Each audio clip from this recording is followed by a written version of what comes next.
आप सभी का shoots and shoot photography and film academy में स्वागत है। ये जो एकेडमी है ये करीब 20 ईयर्स से अपने कोर्सेज करा रही है। डिफरेंट टाइप्स ऑफ कोर्सेज हैं, basic, advance and professional courses. बहुत सारे स्टूडेंट्स अब तक इनरोल हुए हैं और वो एज ए प्रोफेशनल इस समय मार्केट में काम कर रहे हैं। पूरी ऑल ओवर इंडिया की हम बात करते हैं तो हम लोग डिफरेंट टाइम्स पे अलग अलग समय पर वर्कशॉप्स ऑर्गेनाइज करते रहते हैं डिफरेंट कंपनीज़ के एसोसिएट के साथ में। और जो ज्ञान और जो नॉलेज है, मैं सोचता हूँ कि वो एक नॉलेज किसी एक व्यक्ति का उस पर पाबंद नहीं है, वो सबके पास अनोखी अनोखी शेप में हाजिर है। तो वो ज्ञान अगर हम सभी तरफ से इकट्ठा करके अपने स्टूडेंट्स को पहुँचाते हैं तो वो मल्टीप्लाई हो जाता है, 1 से 2, 2 से 4 और 4 से 8 में हो जाता है। मैं और पीछे रंजन सर हमारे बैठे हुए जो हमारे रेगुलर फैकल्टी हैं, हम 2 लोग यहाँ पर रेगुलर क्लासेस लेते हैं। बाकी और बहुत सारे लोग हैं जो गेस्ट फैकल्टीज़ के साथ हमारे स्टूडेंट्स को हमेशा नॉलेज और इन्फॉर्मेशन देते रहते हैं। मेरे मित्र हैं मिस्टर इंद्र गोपाल जी, वो आज हमारी वर्कशॉप में आए और वो समय समय पर हमें प्रोत्साहित करते रहते हैं, इन्फॉर्मेशन दे रहते हैं, गाइडेंस देते रहते हैं कि कैसे हमें अपनी अकेडमी को, अपने कोर्सेज़ को बेहतर तरीके से चलाना है। तो आज की जो वर्कशॉप है वो है हमारे पर बेस्ड है फिल्म मेकिंग एंड सिनेमाटोग्राफी पर। तो आज की वर्कशॉप को हम कनेक्ट कर रहे हैं निकॉन के साथ में, आज की वर्कशॉप को कनेक्ट कर रहे हैं फ्यूचर फॉरवर्ड के साथ में। ये लोग सपोर्ट कर रहे हैं इस वर्कशॉप को एक अच्छा शेप देने के लिए। तो आज के जो मेंटोर हैं मिस्टर मान, वो आज की जो वर्कशॉप को अपने हाथों से एक मुकाम तक लेके जाने वाले हैं और आपकी जो क्वेरीज हैं, इन्फॉर्मेशन है, जो नॉलेज है, ज्ञान है, जो एक साथ 5-6 घंटे में दिया जा सकता है, उस पर काम करने वाले हैं। मैं समझता हूँ कि बहुत सारी क्वेरीज होती हैं, बहुत सारे सवाल होते हैं जिनको हम पूछना चाहते हैं, जो हमें यूट्यूब से नहीं मिल पाते। यूट्यूब से हम सुन सकते हैं लेकिन इंटरेक्शन नहीं कर सकते। कोर्सेज में और वर्कशॉप्स में ये इंटरेक्शन होता है। जहाँ आपको लगता है कि मेरे जहन में कि ये ऐसे क्यों हुआ, वो वहाँ पॉसिबल नहीं होता है। तो जब लोग अक्सर हम बात करते हैं कि सर मैंने तो यूट्यूब से सीखा है या मैंने वीडियो से सीखा है, तो मैं उन्हें दोनों का बेसिक डिफरेंस बताता हूँ। उसके कुछ अपने फ़ायदे हैं और इसके बहुत सारे फ़ायदे हैं। तो रूबरू होकर के आप डिस्कस करते हैं अपने टीचर्स के साथ में और उन पॉइंट्स पे बात करते हैं। तो वेलकम करते हैं मिस्टर मान का, जो आज की वर्कशॉप लेने वाले हैं। सर वेलकम, स्वागत है शूट्स एंड शूट्स के अंदर, प्लीज। तो अब मैं आपको सौंपता हूँ पूरी वर्कशॉप को, प्लीज कंटिन्यू। जैसे सर ने इंट्रोडक्शन दी मेरे मान के नाम से, तो एक्चुअल में मेरा नाम मान वरिंदर सिंह है, ठीक है। और मैं पंजाब बेस्ड हूँ और टेक्निकल पार्ट देख रहा हूँ निकॉन इंडिया में। और देखने का मतलब ऐसा नहीं है कि मैं कोई मास्टर हूँ, तो मेरे को मानना है, मैं बिलीव कि मास्टर तो वो एक ही है, हम सब स्टूडेंट ही। तो चाहे मैं एज ए टीचर यहाँ पे खड़ा हूँ तो आई एम श्योर आज आपसे कुछ लर्न करके जाऊँगा। और आज का जो टॉपिक ऑलरेडी अनाउंस हो चुका है, तो ऐसा नहीं है कि उसी के ऊपर बात की जाएगी। जैसे सर से मैंने लिया था कि जो अटेंडीज़ हैं लेवल क्या है, लेवल इन द सेंस कि अगर आप स्टार्ट किया है, जहाँ कर चुके हो, एडवांस लेवल की बात की जाए तो वो बैलेंस बनाना चाह रहा था मैं कि कहाँ से स्टार्ट किया जाए। तो आज बेसिक ही स्टार्ट करेंगे। इन बिटवीन अगर आपकी कोई क्वेरी हो तो आप रेज कर सकते हो। मैं जितना भी हो सके आपको थ्योरी पे पूरा समझाऊंगा और आई बिलीव प्रैक्टिकल, तो प्रैक्टिकल ज़्यादा रहेगा। तो उसमें जो ऑलरेडी मटेरियल आप, जैसे सर ने बोला, यूट्यूब और बुक्स और ये गूगल पे सब कुछ है, तो फिर भी अगर हो सके तो प्रैक्टिकल करके बताएं तो वो ज़्यादा बढ़िया रहेगा। तो वो सब हम ट्राई करेंगे। कुछ भी हो सकता है, कुछ भी मतलब बेसिक चीज़ें, हम बेसिक को बेसिक ही मानते हैं, पर जब तक आप उसको टेक्निकली पूरा क्लियर नहीं होगा तो आई एम श्योर पे जो आप क्रिएटिविटी करना चाह रहे हो तो वो कहीं ना कहीं मिसिंग रहेगा। तो बेसिक क्या है, शटर, अपर्चर, आईएसओ, ये सब डिस्कस करेंगे, ठीक है। और अगर आपका जैसा इंटरेस्ट रहेगा, मैं चाहूँगा कि जो उसका एडवांस लेवल है और वो उसका टेक्निकली क्या रिलेशन है वीडियोग्राफी और फोटोग्राफी में, मैं ट्राई करूँगा वो भी आपके साथ शेयर करूँ। होपिंग इंटरेस्टिंग रहेगा आज का सेशन। तो ठीक है, तो आज स्टार्ट करते हैं आज का सेशन। तो होपफुली अच्छा रहेगा। और जैसे मैंने ऑलरेडी रिक्वेस्ट कर चुका हूँ, मैं सीखने आया हूँ, तो आई एम श्योर कुछ ना कुछ आपकी क्वेरीज रहेगी। कुछ भी आपके दिमाग में आता है, वीडियोग्राफी, फोटोग्राफी से रिलेटेड कुछ भी हो सकता है, तो प्लीज़ आप पूछिए। अगर मेरे लिए नया होगा तो मैं अपने उस पर और स्टडी करके उसको अच्छे से समझ पाऊँगा, सो दैट फ्यूचर में कभी वर्कशॉप हो तो अगर वो पॉइंट रेज होता है तो मैं अच्छे से एक्सप्लेन कर पाऊँ, राइट। और जैसे निकॉन है, ऐसे अदर कंपनीज भी हैं, जैसे कैनन आप यूज़ कर रहे हो तो सोनी, पैनासोनिक, ओलंपस, फुजी, सब कंपनीज अच्छी हैं, सब जैपनीज मेड है। सब में कैमरेज में आज वीडियो के फीचर हैं। अर्लियर क्या था, एक प्रॉपर कैमरा होता था वीडियो के लिए, तो आज 2 in 1 है, आप उसमें स्टिल भी कर सकते हो, वीडियो भी कर सकते हो, और ऊपर से वो फ्रेम साइज़ वो सब डिस्कस करेंगे। तो साथ के साथ मैं ये भी बताना चाहूँगा कि अगर आप फिल्म मेकिंग में आ रहे हो, वीडियो आपका कंसर्न है, तो निकॉन कितनी आपके काम को एक अलग लेवल पे लेके जाएगा, वो सब मैं पहले थ्योरी और प्रैक्टिकल, जैसे मैंने बोल दिया, बार बार मैं हर उसी चीज़ को रिपीट कर रहा हूँ, क्योंकि प्रैक्टिकल क्यों बोल रहा हूँ, बोलने से आपके पास मैसेज आएगा, आप पढ़ भी सकते हो, सुन भी सकते हो, पर जब तक प्रैक्टिकल नहीं हो पाएगा तो मेरे हिसाब से कहीं ना कहीं वो कन्फ्यूज़न रहती है कि आपने बोला था ऐसा होगा कि नहीं होगा। तो आई एम श्योर पीछे तक आवाज़ आ रही होगी, और मैं ट्राई करूँगा कि इसी लेवल को मेंटेन करके रख सकूँ।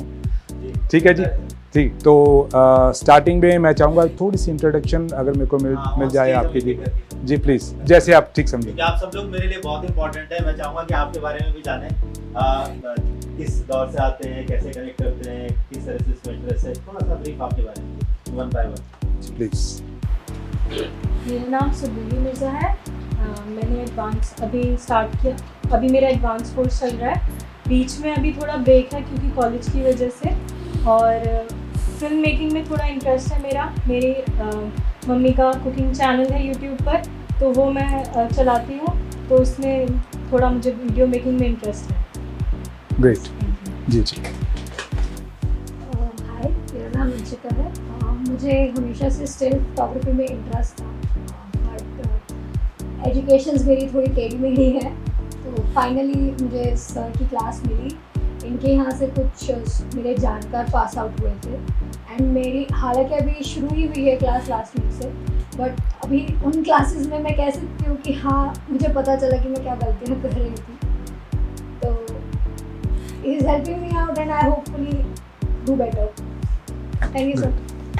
My name is Rahul, and basically I'm very interested in filmmaking, and I've been doing this operating the cameras and mobile videography, and I also have a channel on YouTube. Great. And this channel is related to our culture, and its name is Sanatan Prem. So we have also made some videos based on like Holi festival and sub Kedarnath and everything. So we have made. That's why we also came here to shape my videography in a different level. Thank you. Hello everyone, myself Karan. I am animation trainer, Oh great. and right now I'm exploring myself in different industries. Right. So I joined this class. Great, thank you. Hello everyone, my self Ashish. Basically मैं उड़ीसा से हूँ, अभी मैं दिल्ली में रह रहा हूँ। English में ट्रेनर, तो इन्होंने मुझे प्रेफर किया क्योंकि मुझे फोटोग्राफी में भी थोड़ा बहुत इंटरेस्ट है। इससे पहले मैं फोटोग्राफी को इतना सीरियसली नहीं लिया था क्योंकि मैं अकाउंटिंग फील्ड में था। तो अभी 1 साल पहले मैंने क्विट कर दिया वो वाला जॉब। अभी फाइनली मैं डिसाइड कर चुका हूँ कि फोटोग्राफी और फिल्म मेकिंग और एनिमेशन ये सब चीज़ें होंगी। जैसे हम Great. स्वागत है आपका फोटोग्राफी में। जी, good afternoon everyone. Very good afternoon. मेरा नाम सत्येंद्र प्रकाश है। लगभग 34 इयर्स गवर्नमेंट सर्विस के बाद मैं फरवरी में रिटायर हुआ ओके। और कम्युनिकेशन की फील्ड से जुड़ा रहा, इंडियन इंफॉर्मेशन सर्विस समय में। और शुरुआत मेरा जो हुआ था करियर का, वो गवर्नमेंट का जो directorate of advertising and visual publicity है, उसके audio visual section. That happened to be my initial encounter or exposure to communicating through audio video format. और अभी मैं रिटायरमेंट के जस्ट पहले करीब 7-8 साल से उसी ऑर्गेनाइजेशन में जिसको एक और विस्तार दिया गया था, उसका प्रिंसिपल डीजी था मैं। फिल्म्स डिवीजन एक भारत सरकार का और महकमा है, उसका भी डीजी में 4-6 महीने रहा टेम्पररी बेसिस पे। जहाँ तक कैमरा हैंडलिंग की बात है, मैं बिल्कुल ही नॉविस हूँ, और एक पैशन था कि मैं फोटोग्राफी और वीडियोग्राफी में कुछ कर, वाइल्ड लाइफ की थोड़ी सी इंटरेस्ट है वो करके। और मेरे एक मित्र हैं जो अपने उनके भी मित्र हैं, और इन्होंने मुझे बताया कि हाँ, मैं अभी पिछले 2 हफ्ते से मतलब आई थिंक 4 क्लासेस में थी। बाकी अब Great, sir. Totally at your disposal. ठीक है, thank you ji. Hello everyone, मेरा नाम शिवम शर्मा है। मैं पंजाब से हूँ। तो लास्ट ईयर मैंने अपनी +2 कंप्लीट करी है, और साथ में मैं हायर स्टडीज़ के साथ अपनी एडवांस लेवल फोटोग्राफी स्टार्ट करी। जी, thank you. Myself is Bhupen Vaid, recently I also retired after working 42 years in a estate company. Okay. I was vice president finance, Okay. and I was having an interest to take the photographs of nature's photograph. Great. So I thought I should devote my time, my hobby, instead of after retirement. The company was not, they are not giving me, they are not allowing me to leave the company. They are saying me, even I was retired in December 21, Okay. and they are retaining me, giving me on a retainership basis. But in this March, I told them that give me Baba so that I can spend some time with my family and to my hobby also. Great, great, great. क्योंकि मैं अभी तक वैसे ही खींचता था nature की photo और इस सब की फ़ोटोज़ का। फिर मैंने सर का नाम सुना, कहीं से मेरे फ्रेंड ने बताया, तो मैं फिर इनके पास आया और फिर इनसे इतना इम्प्रेस हुआ कि मैं पहली बार में ही सोचा कि भाई और कहीं नहीं जाना, और सर के पास सबके और सब कुछ मैं सीख रहा हूँ और क्या है। Great, sir. Great, great, great. मेरा नाम भव्य है, मैं अभी जर्नलिज्म में अपनी ग्रेजुएशन कर रहा हूँ। और अब बेसिकली मेरे घर में कैमरा था तो मुझे थोड़ा बहुत इंटरेस्ट था फोटोग्राफी में, लेकिन मैंने अभी इस साल से मैंने डिसाइड किया कि मैं इसको सीरियसली तो मैं रिसर्च करूँगा। Great, sir. Great. Great. Thank you so much. I am Gopal. The basic training journey में हुई है। I am still photography only. Okay. Great. Cinematography वगैरह में तो गया नहीं है, मैं father was a film distributor, जी, तो थोड़ा बहुत लोगों से मिलते हैं, बट इस साइड पे मेरा इंटरेस्ट रहा नहीं है। But to be honest, photography is the best hobby that is something that does not disturb. You shoot gutless, make people happy, and you should enjoy shooting different things that come to your mind. I travel, I shoot whatever I see, because that's a kind of documentation basically. You should not miss on that. I met somebody in what to say, Ladakh, Snowy Lake. So ऐसी बात हो रही थी, I got his hard drive and I carried my laptop. So ऐसी बात हो रही थी कि sir, can I transfer things on this on the this thing, the system, by connecting hard drive. आप क्या खींचते हो? मैं क्या, जो मुझे दिखाई देते मैं खींचता हूँ। वो कह रहे हैं मैं तो स्टार्स खींचने आया हूँ। मैं क्या, डोंट लिमिट योरसेल्फ, जो मज़ा उसमें ही है। See, be a documenter, be a social animal basically, because when you see bad things you picture them, it's not giving you creative pictures basically, but you are enlightening people how to improve. गाँव गोट में भी जाते हैं, we shoot, जो भी है कमियाँ हैं उनको फॉरवर्ड करते हैं। See what happened in 1933, 36 something, when there was a drought in America. There was a God name, there was Lange name, and all those. कोई बेड बेचता था, कोई कुछ बेचता था, and they were given by Times or some जो भी organization थी ना, they had given them cameras, so they had gone out. वहाँ से पिक्चर्स लेके आए हैं, how it changed. People spent money, gave money to the people for solving the problems in the drought areas. And आज की date में आप पढ़े होंगे, look at Jordan, I'm not remembering the name, Lange. There's so many big names, उसमें से निकल के आए हैं, and today we follow them. So that's, I would say, I'm ending my life basically. I'm 75. I'm still working at my studio in Noida, but sir has a very good studio in Noida, wonderful studio, big studio, and shooting with the models, beautiful models, glamour, composition, and fine arts. Huh? In which sector, Noida? 63. Anyway, love it, enjoy your photography, basically, and don't limit yourself. Expand your vision. इसमें से हम देखते हैं ना, इसमें से just seeing that. नहीं? We're just seeing this part of it. We're ignoring this part. bring those to the field. Thank you so much. Fantastic. Very good. बहुत बढ़िया. So my name is Ranjan Basu, and the present identification is that I am a faculty here in Shoots and Shoots. Before going further about myself, I would like to go to Satyendra Narayan ji. I am basically professionally a photojournalist, and photojournalist who covers the VIPs, they have to go very close. So that need a identity card that is issued by Government of India.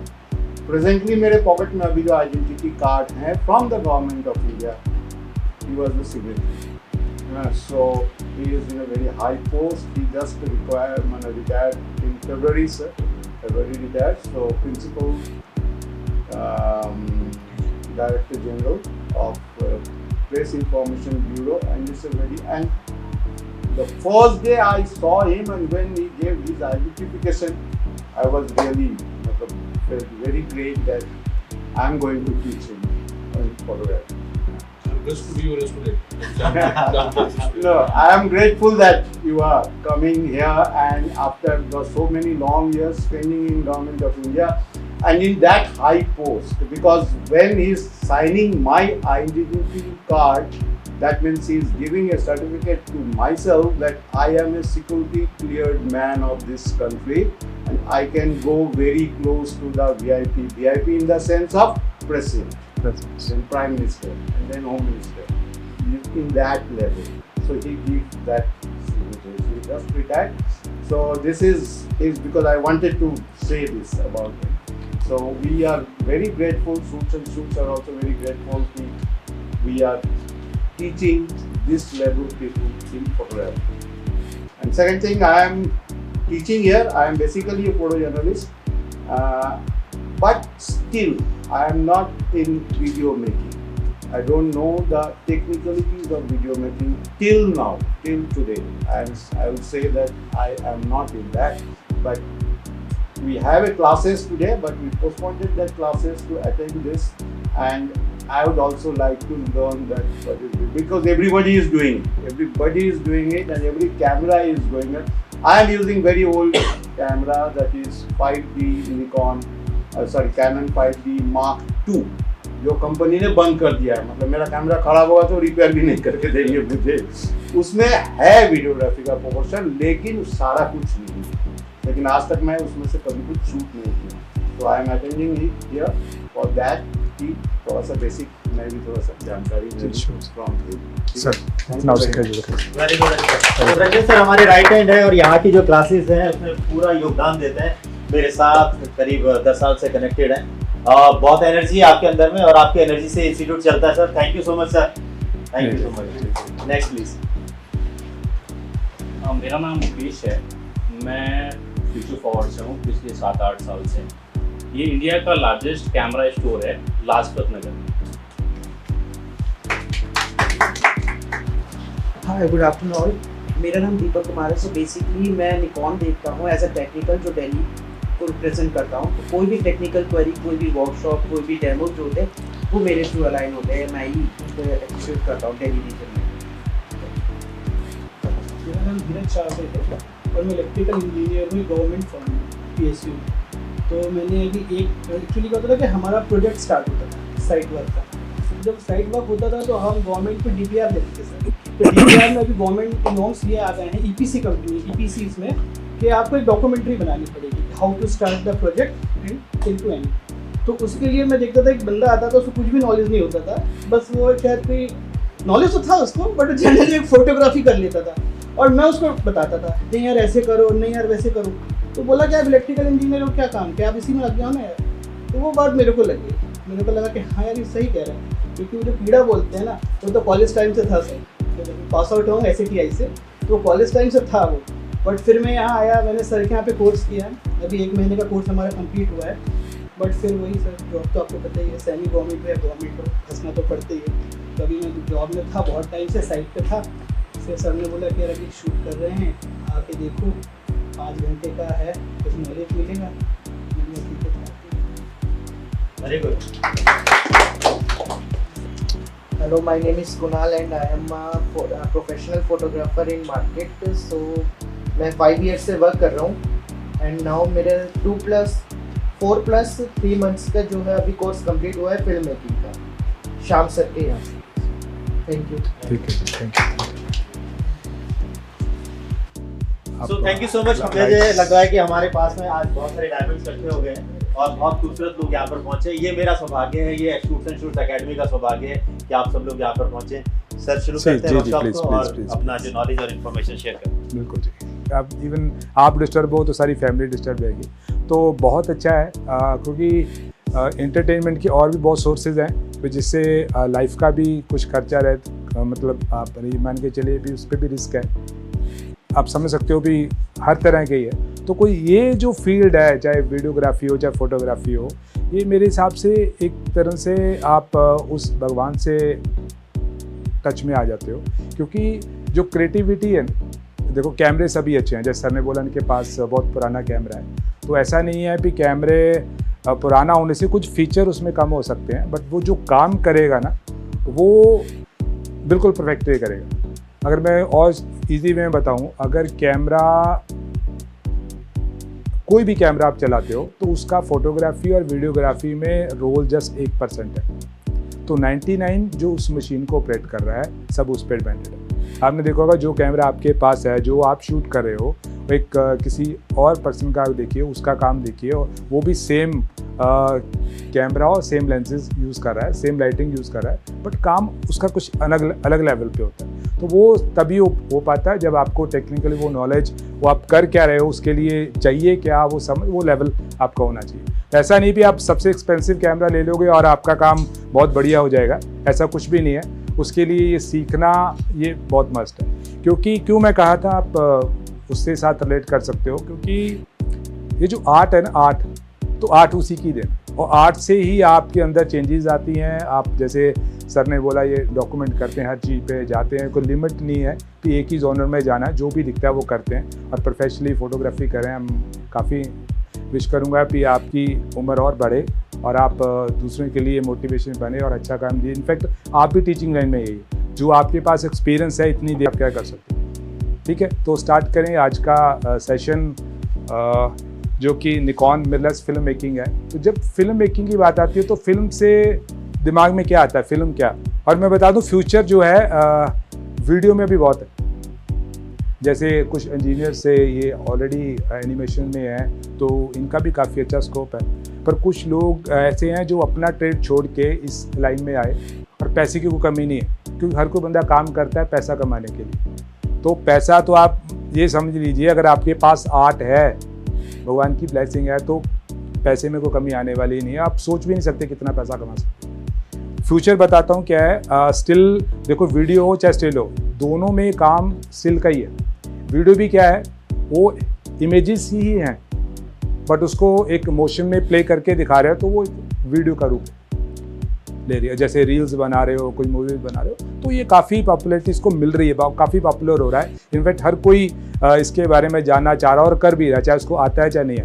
Madam ने बोला जिनके family में ही कुछ इनका वो काम है तो वो भी शूट करके अपलोड करना चाहोगे तो उसके लिए एक ही सोर्स है। स्टिल में आप बता सकते हो, उसमें स्टोरी होगी, वो लेवल्स होना चाहिए समझने वाले का भी फ़ोटो क्लिक करने के माध्यम से उसने क्या मैसेज दिया है। तो अगर मेरे जैसा बंदा हो जिस पर इतना इंटेलिजेंट नहीं है वो रीड कर पाए स्टोरी क्या है, तो एक वीडियो का हमारे पास ऑप्शन है जिसमें बोल के बता सकते हैं, अपना मैसेज स्प्रेड कर सकते हैं और वो इंफॉर्मेशन हर किसके पास में जाती है और जो हम चाह रहे हैं वो बता पा रहे हैं। ठीक है, तो फिल्म मेकिंग ही सेम उसी का पार्ट है, स्टिल्स ही हैं, बट वो नंबर ऑफ स्टिल्स इमेजेस बढ़ जाती हैं और उसको प्ले करके देखा जाता है तो वो आपको मोशन में वीडियो देखता है।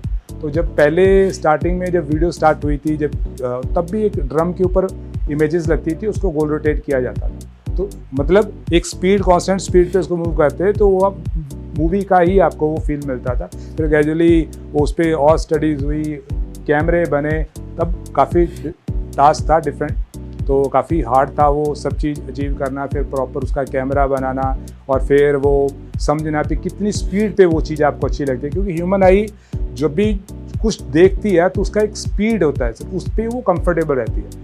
तो आपने देखा होगा अभी कैमरेज में स्लो मोशन आपके आईफोन और हर इनफैक्ट हर एंड्रॉयड हर फ़ोन में आपको वो चीज़ मिलती है। तो वो क्या रहा है वो, तो एक देखने में कितना अच्छा लगता है, ह्यूमन आई कितने फ्रेम तक देखती है, तो वो 24 फ्रेम्स है।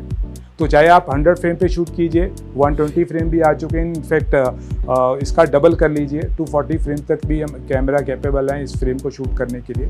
बट जब उसको रेंडिंग की जाती है, प्रोसेस फाइनल किया जाता है, तो उसकी स्पीड 24-25 पे उसको रेंडिंग किया जाता है, सो दैट एक ह्यूमन आई उतना फ्रेम देखने में ही कंफर्टेबल है। अगर स्लो रहेगी तब भी दिक्कत है, अगर थोड़ा सा फास्ट रहेगा तब भी हम कंफर्टेबल नहीं रहते। तो आज भी आप जो फिल्म इंडस्ट्री है उनके जो भी मूवीज़ रहती हैं 24 पे वो आपको मिलती हैं, और तभी हमें देखने को वो सब चीज़ अच्छी लगती है। एग्जांपल देता हूँ स्टार्टिंग से, आप मेरा हाथ देख रहे हो, मैं इसको हिला रहा हूँ, ये हिल रहा है, तो आपको इसका ब्लरीनेस दिख रहा होगा फिंगर्स का, ठीक है।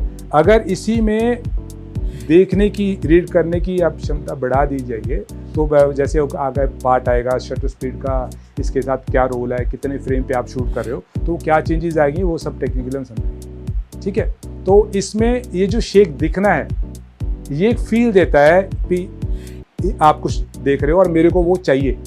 अगर जैसे कुछ भी मैं हाई फ्रेम पे शूट कर रहा हूँ और शटर स्पीड का मैच प्रॉपर बैलेंस नहीं है, तो ये चीज़ जो आप देख रहे हो दिखेगी आपको, उसमें कोई दिक्कत नहीं है। बट इसमें जो आप ब्लरीनेस दिख रहे हो ना, ये फील ख़त्म हो जाएगा, ये आपको हर बार आपको शार्प ही दिखेगा, स्टेडी ही दिखेगा। तो ये फील ना आए उसके लिए आप समझेंगे कि क्या फ्रेम की हमारी रिक्वायरमेंट है, उसके साथ शटर का क्या कंपैटिबिलिटी है और क्या क्या इश्यूज आते हैं और कैसे हम इसको बेटर कर सकते हैं, स्टेप बाय स्टेप सब जानेंगे। तो नेक्स्ट स्लाइड कीजिए, नेक्स्ट कीजिए। और भी हम ऑलरेडी डिस्कस कर चुके हैं, ये भी हम ऑलरेडी बता ही दिए आपको बेसिस क्या है, बट वो है फ़ोटोज़ दी हैं, बट मल्टीपल फ़ोटोज़ को जब अब एक कांस्टेंट स्पीड पे हम जब प्ले करते हैं तो वो वीडियो का रूप ले लेती है, ठीक है। चलिए अब बस, ठीक है, ओके, थैंक यू। अब जब वीडियो की बात की जाती है तो उसमें ये सब चीज़ें हैं जो हमारे को ध्यान में रखनी पड़ती है एक वीडियो करने के लिए। ऐसा नहीं वीडियो के लिए, ये स्टिल फोटोग्राफी के लिए भी हमें ये चीज़ सबको अच्छे से मालूम होना चाहिए। जैसे पिक्चर कंट्रोल, मैं ऐसे कुछ भी रैंडम ले सकते हैं, पर मैं चाहूँगा कि ऐसे ही हम इस चीज़ को लेके चलें। शूट क्या कर रहे हैं उसके हिसाब से कुछ चीज़ ज़्यादा या कम ना हो जाए, तो ये सब पिक्चर कंट्रोल हमारे साथ रहते हैं। जो हमारे जो भी फुटेज हमने की ली है, जहाँ वीडियो कर रहे हैं या स्टिल कर रहे हैं, उसकी क्वालिटी आपको कैसी मिले सबसे पहले। अब क्वालिटी में भी क्या होता है, देखिए अगर मैं निकॉन की यहाँ बात करूँ, तो अगर आप पिक्चर कंट्रोल स्टैंडर्ड को मान के चलते हैं, क्योंकि स्टिल में मोस्टली स्टैंडर्ड यूज़ कर रहे हैं, अगर स्टैंडर्ड को ही प्रोफाइल को अगर मैं वीडियो में यूज़ कर रहा हूँ, तो निकॉन ने जो वीडियो के लिए जो डेवलप किया है, जो सेंसर हमारी क्वालिटी है, जो स्पेशलिटी है उसकी, इनफैक्ट डायनेमिक रेंज, जैसे सर के पास कैनन है तो काफ़ी अच्छा कैमरा है, उसमें कोई कमी नहीं है, फुल फ्रेम है इनफैक्ट। तो अगर आप एक्सपीरियंस करोगे, कुछ फ़ोटो अगर आपकी अंडर वाली कंडीशन में आपने खींच ली, अगर पोस्ट में अगर रॉ भी शूट करा है, तो पोस्ट में अगर डिटेल निकालने की हम ट्राई करते हैं तो वो उतना अच्छे से नहीं कर पा रहे, क्योंकि मैं हर कैमरा चलाता हूँ, ठीक है। तो उसकी वो शेडो वाले एरिया में डिटेल अच्छी निकलती नहीं। क्यों नहीं निकलती? क्योंकि उसकी जो डायनेमिक रेंज है वो उस लेवल की नहीं है जितनी मेरे को चाहिए थी। तो मैंने फिर अदर ब्रांड पे गया, निकॉन भी चला है, तो मेरे को कंपैरेटिवली कहीं वो चीज़ अच्छी लगी। क्योंकि कुछ होता है क्या, जब भी आप शूट कर रहे हो, चाहे स्टिल करो चाहे वीडियो करो, तो आप एक टाइम पे एक जगह का एक्सपोजर लॉक कर सकते हो। चाहे आप शेडो का प्रायोरिटी दे सकते हो, चाहे आप हाईलाइट को दे सकते हो। तो एक टाइम पे दोनों चीज़ों को बैलेंस नहीं किया जा सकता, चाहे स्टिल हो चाहे वीडियो, ठीक है। और पोस्ट में अगर मैं स्टिल की बात करूँ तो हाईलाइट को प्रायोरिटी दी जाती है, तो हाईलाइट को पहले मैनेज कर लिया। पोस्ट में आप जैसे हाईलाइट को डिट करते हो शेडोज़ को, तो आपको शेडोज़ एरिया में डिटेल आपको मिल जाती है। पर वीडियो में उल्टा रहता है, बिल्कुल आपको शेडोज़ को प्रायोरिटी देनी पड़ती है, हाईलाइट को आप पोस्ट में मैनेज कर सकते हो। क्योंकि जैसे स्टिल्स में रॉ रहता है, वैसे ही हमारे पास कुछ फॉर्मेट हैं वीडियो फाइल के, जैसे लॉग हो गया, प्रोरेस रॉ हो गया, ब्लैक मैजिक हो गया, इवन हर कंपनी का अपना रॉ वीडियो फुटेज है, तो वो पोस्ट में एडिट करने के लिए रहता है। तो उसमें थोड़ा सा बिल्कुल उलट है, आपको शेडो को प्रायोरिटी देनी पड़ती है और स्टिल्स में आपको हाईलाइट को प्रायोरिटी देनी पड़ती है। क्योंकि पहले अगर हाईलाइट आपने मैनेज कर लिए तो पोस्ट में शेडो आप निकाल सकते हो। अगर शेडो को प्रायोरिटी दी तो हाईलाइट को मैनेज करना तो वो डिफ़िकल्ट हो जाता है काफ़ी, तो वो वैसा नहीं बन पाता जैसी हमें चाहिए। और पिक्चर कंट्रोल मैंने बता दिया आपको। और इससे रिलेटेड जो मैं बात कर रहा था, निकॉन में क्या है, निकॉन ने की जो सेंसर की क्वालिटी है, अगर आप उसको बाय डिफ़ॉल्ट स्टैंडर्ड पे चलाओगे तो दिक्कत आपको क्या आएगी कि पोस्ट में हम कुछ चीज़ें ऐड कर सकते हैं, निकाल नहीं सकते, लाइक शार्पनेस। तो शार्पनेस पोस्ट में ऐड कर सकते हो, निकाल नहीं सकते। हाँ, कुछ वेज हैं उस पर हो जाता है, बट वो होता है क्या, ओवरऑल क्वालिटी ख़त्म हो जाती है। कंट्रास्ट का भी ऐसे आप निकाल सकते हो, बट वो वही जैसे मैंने बोला कि वो जो आउटपुट जो मेरे को अच्छी चाहिए उसमें आपको कॉम्प्रोमाइज़ करना पड़ेगा, वो पॉसिबल नहीं। तो इसमें जो सेंसर की क्वालिटी है, इसमें आपको कंट्रास्ट शार्पनेस जरूर से ज़्यादा मिलता है। तो इस केस में अगर पिक्चर कंट्रोल वीडियो में आप शूट कर रहे हो तो आपको थोड़ा सा कस्टमाइज़ करना पड़ेगा। वो मैं आपको बताऊंगा कि अगर निकॉन यूज़र हो, स्पेशली जब मिररलेस में, तो आपको स्टैंडर्ड प्रोफाइल में क्या आपको चेंजेस करनी है, तो जिससे आपका पोस्ट का काम खत्म हो जाए। अब देखा है स्टिल में भी हम प्रोफेशनल्स को देखो, हाई एंड प्रोफेशनल्स को देखता है, इवन वो काफ़ी अच्छा काम करते हैं, बट वो सभी का ही सब डिपेंडेंट है पोस्ट वाले वर्क के ऊपर। तो रॉ शूट किया है, पहले में सब कुछ बैलेंस किया, कुछ काम रह जाता है जब हम पोस्ट में करते हैं। बट अगर वीडियो की बात की जाए तो इतनी अगर आप डिपेंड करता है कि कौन सा फाइल आप यूज़ कर रहे हो। अगर डायरेक्ट कैमरा आउट ले रहे हो 8 बिट वाला, तो उसमें किस लेवल तक आप एडिटिंग कर सकते हो, वो लिमिटेशन रहती है। तो वो भी स्टेप बाय स्टेप मैं आपके साथ शेयर करूँगा। तो निकॉन आपको काफ़ी हेल्प करता है कि वो कस्टमाइजेशन आप शूट करने से पहले अगर कर लेते हो तो पोस्ट में आपका काम काफ़ी हद तक ईजी रह जाता है। तो वो भी आपके साथ डिस्कस करेंगे। और फाइल टाइप मैं ऑलरेडी डिस्कस कर चुका हूँ कि फाइल आप MOV शूट कर रहे हो, MPEG-4 जो इन कैमरा आपको बना के दे रहा है वो 8 बिट पे रहता है, और इसके 2 ही फॉर्मेट रहते हैं, MOV और MPEG-4। ठीक है, तो आपने ऑलरेडी कोई वीडियो बना रहा हो तो अगर उसकी क्वेरी, तो मैं चाहूँगा कि उसको अच्छे से बता पाऊँ MOV और MPEG-4 में क्या डिफरेंस है। You are already into videos. ZV-10, okay, very good camera. Post में एडिट करते हो MOV फॉर्मेट, तो वहाँ पे MPEG-4 भी है और MOV भी है। तो दोनों में ये समझिए MPEG-4 और MOV में साइज़ वो सेम ही है लगभग। अगर पोस्ट में कुछ एडिट करना है तो MOV MPEG-4 ओवर ज़्यादा बेटर है। तो उसमें कोई डाटा इन्फॉर्मेशन ज़्यादा है, तभी हम उसको कुछ अपने हिसाब से कुछ चेंजेस चाहते हैं तो वो अच्छी सी उस पर हो जाती है। Just compression. कुछ भी आप जो शूट करते हो तो पहले कैमरा अपने फाइल में ही करते हैं, जब वो बन जाती है, अब JPG क्या है, वो एक कंप्रेस्ड फाइल है, वो प्रिपेयर्ड फाइल है, उससे पहले रॉ है। तो रॉ में कह रहा है वो पूरा इंफॉर्मेशन आपकी फाइल में रहता है, जो आपने कैमरे को कमांड दे रखी है, वो उसके बाद फ़ोटो बना के देगा ना आपको। तो जब वो डाटा को उस हिसाब से जो भी आपकी कस्टमाइजेशन है, शार्पनेस, कंट्रास्ट, वाइट बैलेंस क्या चाहिए मेरे को, इसके अलावा और पोस्ट में नहीं करता, ना डेप्थ ऑफ फील्ड में ना फोकस में कोई चेंजेस नहीं रहती। जो आपने उसको कमांड दी, अभी आपका रिजल्ट कैसा हो, तो वो जब प्रोसेसर बनाता है तो वो उसको कंप्रेस कर देता है। जो फाइनल प्रोडक्ट है वो कंप्रेस्ड रहेगा। अगर मैं इमेज की बात करूँ, अगर निकॉन में तो आप देखिए 12-14 MB की आपको फाइल, अगर 24 मेगापिक्सल कैमरा है तो आपको JPG मिल जाती है। अगर मैं रॉ की बात करूँ तो वो आप 80 MB तक आपको एक फाइल का डाटा उसमें रहता है। बट वो वही होता है कि जब आप उसको अपने हिसाब से कस्टमाइज़ कर लिया, तो जब उसको कन्वर्ट करोगे तो किसी फॉर्मेट में वो चेंज होता है। जब चेंज होगा तो वो उस पर कंप्रेशन लगता है। तो यही दोनों में डिफरेंस है।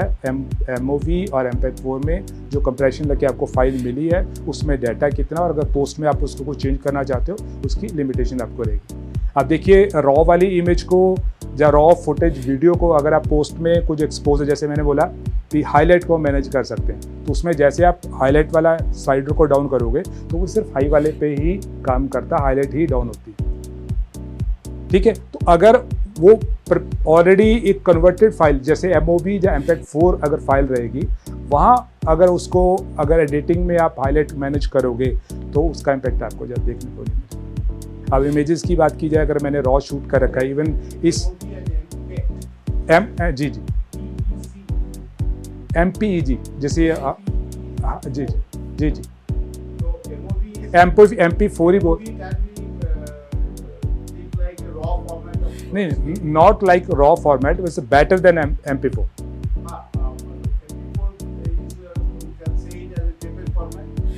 Like somewhat JPEG. In general, it's JPEG.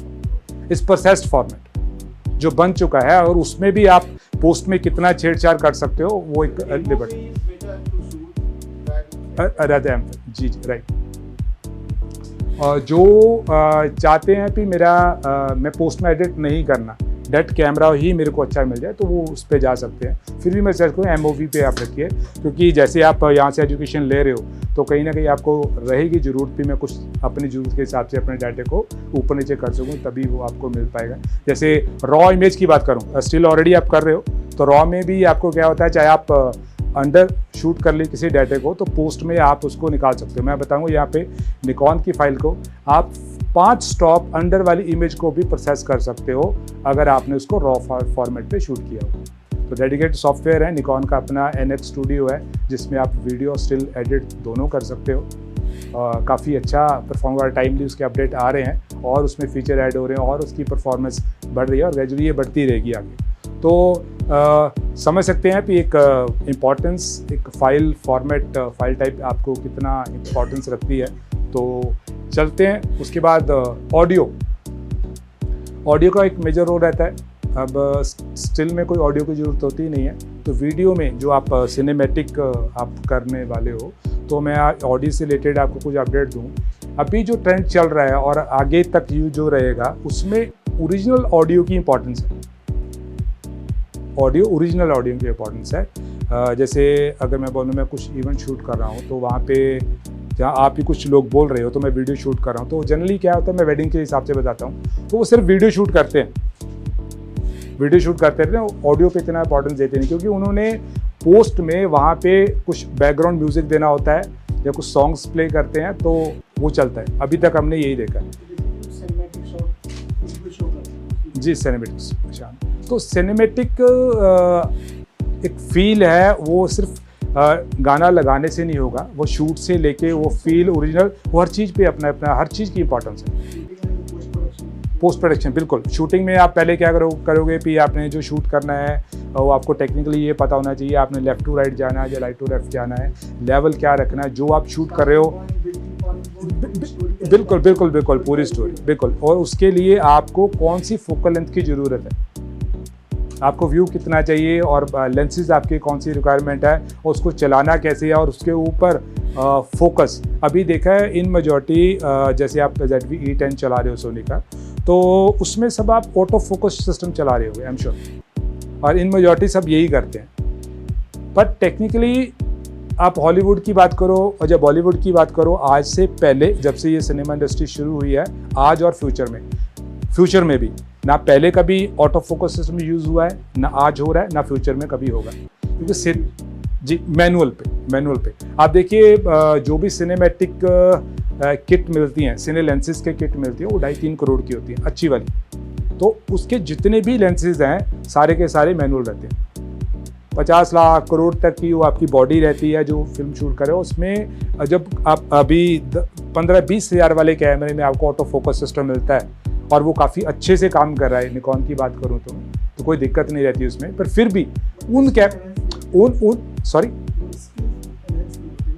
Skill enhance वाली बात भी है, और उसमें बात है फील की। सिनेमैटिक अपने आप में एक फील है, तो वो देने के लिए आपको मैनुअल फोकस के बिना हम वो सोच ही नहीं सकते।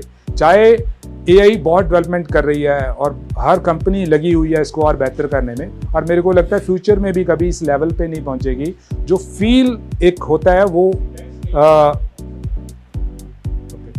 तो वो आपको मैनुअल के बिना नहीं मिल सकता। मैं एक एग्जांपल देता हूँ।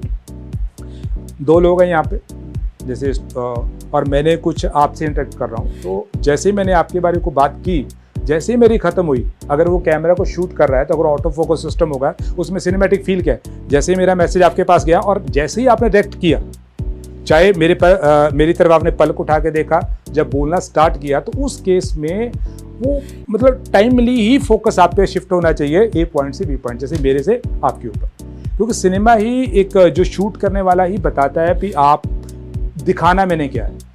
तो अगर इसमें थोड़ा सा भी लैग रहा, या टाइम से पहले फोकस आप पे चला गया, या टाइम से बाद में थोड़ा, चाहे फ्रैक्शन सेकंड में भी हो, तो वो फील आपको नहीं मिल पाएगा। तो ये सिर्फ पॉसिबल होता है मैनुअल फोकसिंग के साथ में।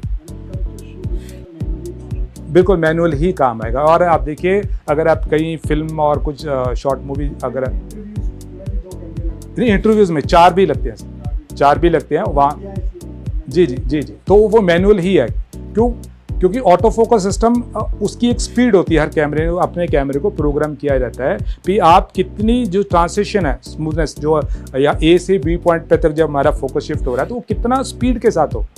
तो स्पीड अगर मैंने एक बार में उसको लेवल दे दिया 5 का, जैसे मैं एग्जांपल दे रहा हूं, तो हर बार जब फोकस शिफ्ट होगा तो 5 की स्पीड से ही होगा। तो किसी केसेस में हो सकता है मेरे को 3, सवा 3, 3.5 या 6 सेकंड भी, 6 की स्पीड भी चाहिए। तो वो जो मिसमैच है ना, तो वो आपकी सिनेमैटिक फील को बिल्कुल खत्म कर देता है।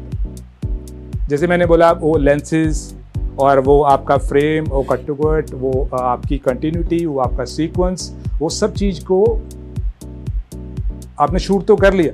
पोस्ट में जब आप एडिट करते हो तो वहाँ ओरिजिनल साउंड जो सिनेमैटिक का पार्ट है, और सेकेंडली कलर ग्रेडिंग।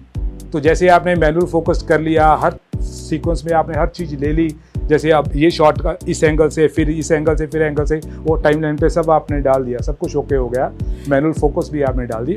अब वो सीन के हिसाब से आपका एक कलर टोन, जो आपको जिसको सिनेमैटिक टोन बोलते हैं, वो आपके जब फुटेज में नहीं होगी तो वो भी आपका एक सिनेमैटिक पार्ट वो अधूरा रहेगा।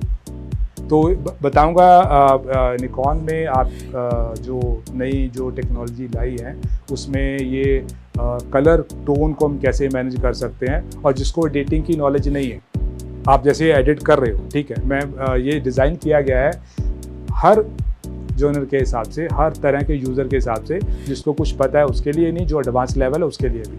अब मान लो मेरे को वीडियोग्राफी के बारे में पता, और मैं सब एंगल जो भी मेरे को चाहिए, मैनुअल फोकस भी कर रहा हूँ, सब कुछ कर रहा हूँ, तो मैंने वो सब कुछ कर लिया। अब मैंने वीडियो भी बना ली, सब कुछ हो गया। अब वो अगर एडिटिंग वाला पार्ट आपके पास नहीं है, जैसे मैं बताऊँ कि मैं स्टिल करता हूँ, तो स्टिल के लिए जो एडिटिंग सॉफ्टवेयर है, लाइटरूम और फोटोशॉप, इन मेजॉरिटी ये यूज़ किए जाते हैं। और भी हैं, अगर मैं अपनी बात करूँ तो मेरे को इनके बारे में कुछ पता नहीं, मैं एडिटिंग में इतना नहीं हूँ। और यही चीज़ मेरे को सीखने के लिए हमेशा तैयार रखती है, क्योंकि अगर मेरे को एडिटिंग में मेरी मास्टरी हो, जब मैं इससे अच्छे जाऊँ, तो मेरा काम ग्रोथ रुक जाएगी मेरी, इन टर्म ऑफ टेक्निकल, किसको समझना है। और मैं वो पार्ट भी आपके साथ शेयर करूँ। मास्टर हमारे पास में बैठे हैं, तो मैं कुछ बातें इनके साथ शेयर करूँगा। आई एम श्योर कि आपको वो रेट करेंगे और बता सकते हो अगर उसमें कुछ वैसा नहीं है, तो कैसे आप समझ सकते हो अच्छी फुटेज लेने के लिए, और क्या उसके लिए प्रैक्टिकल नॉलेज होना बहुत ज़रूरी है। पोस्ट की ज़रूरत पड़ती है, मैं ऐसे नहीं कहता पोस्ट की ज़रूरत नहीं पड़ती है, बट कितना पोस्ट में आपने काम करना है वो ज़्यादा मैटर करता है। मैंने एक फ़ोटो क्लिक कर ली, पोर्ट्रेट कर लिया, और उसको पूरा दिन लेके मैं स्किन रीटचिंग और ये सब कुछ कर रहा हूँ, तो वो मेरे हिसाब से कोई सेंस नहीं बनती। आपका जॉब डबल हो गई। आपने एक दिन में 500 फोटो क्लिक कर दिया, और 500 फोटो को अगर आप पोस्ट में एडिट करने बैठोगे, मान लो उसमें से आपने 150 सेट कर ली, तो 150 फोटो सेट करने भी एडिट में तो टाइम चाहिए। तो जैसे आपकी एज बढ़ रही है, आपके पास टाइम नहीं, जैसे आप पढ़ भी रहे हो और कर भी रहे हो, जॉब भी कर रहे हो, तब भी ये काम कर रहे हो, तो ये सब चीज़ें आपको समझनी पड़ेगी, इंपॉर्टेंस टाइम की। तो पहले ही आप इतना बैलेंस कीजिए, पोस्ट में आपको ज़्यादा काम ना करना पड़े। और ये सब सेटिंग आपको निकॉन देता है, जो पोस्ट वाले काम को आपको कम करता है। और मैं सब चीज़ें आपको प्रैक्टिकली बताऊंगा किस चीज़ें वो चेंजेस आती हैं। जैसे मैं सिनेमैटिक, अपना टॉपिक था सिनेमैटिक टोन, तो सिनेमैटिक टोन क्या होती है, एक आपने देखा कुछ मूवीज़ में ब्लू टोन हल्का सा मिलता है, कहीं में आपको वार्म मिलता है। तो टेक्निकली वार्म पिंक कलर जो है वो एक सिनेमैटिक फील देता है आपको आपकी फुटेज में। वो अचीव करने के लिए अगर मैं एडिटिंग की बात करूँ, अगर आपने, जैसे मैं एग्जांपल देता हूँ, कुछ मैंने डाटा शूट कर लिया, तो मेरे को जो कॉस्ट पड़ी वो 1 लाख की पड़ गई। मैं एक मोटा मोटी एग्जांपल दे रहा हूँ आपको। अगर मैं उस पर एडिटिंग करवाना चाहूँ सिनेमैटिक लेवल वाली वो सब, तो कम से कम मेरे को 4 से 5 लाख उसका एडिटिंग का देना पड़ेगा। अब वो क्या है समझिए, अब सॉरी ना, colour grading editing is simple. जो मैं सिनेमैटिक टोन की बात कर रहा हूँ वो कलर ग्रेडिंग का ही पार्ट है। एडिटिंग भी आप कलर ग्रेडिंग जब कर रहे हो, एडिटिंग भी वही चाहिए। एडिटिंग में क्या कहते हो, मेरे पास एक फुटेज है जिसको मैं टाइमलाइन पे इंपोर्ट किया, और मैं डिसाइड करता हूँ ये सीन यहाँ से स्टार्ट होकर यहाँ से खत्म होगा, और नेक्स्ट शॉट यहाँ से स्टार्ट होगा। ये सब टाइमलाइन बन गई। अब इसको रेंडिंग कर दूँ, एक वीडियो में कन्वर्ट हो जाएगा, आपकी वीडियो फाइल बन जाएगी। बट ये सब चीज़ करने के बाद आपको वो जो फील देना है टोन वाला ना, वो उसमें फील कैसा है वो ज़्यादा मैटर करती है। तो उसके लिए आपको वो कलर ग्रेडिंग वहाँ पे करना पड़ता है। और जब आप एडिटिंग करते हो, टाइमलाइन तो आपने सेट कर ली थी, कौन सा फ्रेम कहाँ से स्टार्ट हो कहाँ से ख़त्म हो, और ये मेरी पूरी एक क्लिप बन गया। उसमें भी आपने एडिटिंग में देखना होता है कि आपके हाईलाइट्स कैसे हैं, शेडोज़ कैसी है, क्या कलर आप मैच कर पाए हो। जैसे उसमें आप लेटेस्ट देखिए, कोई भी पंजाबी सॉन्ग जैसे आजकल बहुत ट्रेंड में है, और अच्छे अच्छे सिंगर जो देखा हुआ भी एक सॉन्ग का 50-50 लाख रुपया भी खर्च कर रहे हैं, ठीक है। तो आप उसका कोई भी सॉन्ग प्ले कीजिए, देखिए जैसे ही लोकेशन चेंज हो रही है, मैं स्टिल से भी रिलेटेड बात करता हूँ, आपने देखा होगा कि आपने एक ही जगह पे या एक ही बंदे की एक ही ड्रेस पे अगर 10 इमेजेस आपने खींची हैं, तो 10 में से 2 फोटो आपकी ऐसी नहीं मैच करती जिसका ड्रेस का कलर आपका सेम हो, जबकि सारा कंट्रोल आपके हाथ में है। आप उस प्रो लेवल का भी देखिए जो इतने हाई एंड चार्जिंग कर रहे हैं, 50 लाख का एक आप गाना शूट करके दे रहे हैं टॉप के सिंगर्स को। तो वहाँ जब लोकेशन चेंज हो रही है, लाइटिंग चेंज हो रही है, सेम ड्रेस में अगर दोबारा कोई शॉट आता है तो वो पहले वाले शॉट से अभी जो दूसरा क्लिप है ड्रेस मैच ही नहीं कर रही।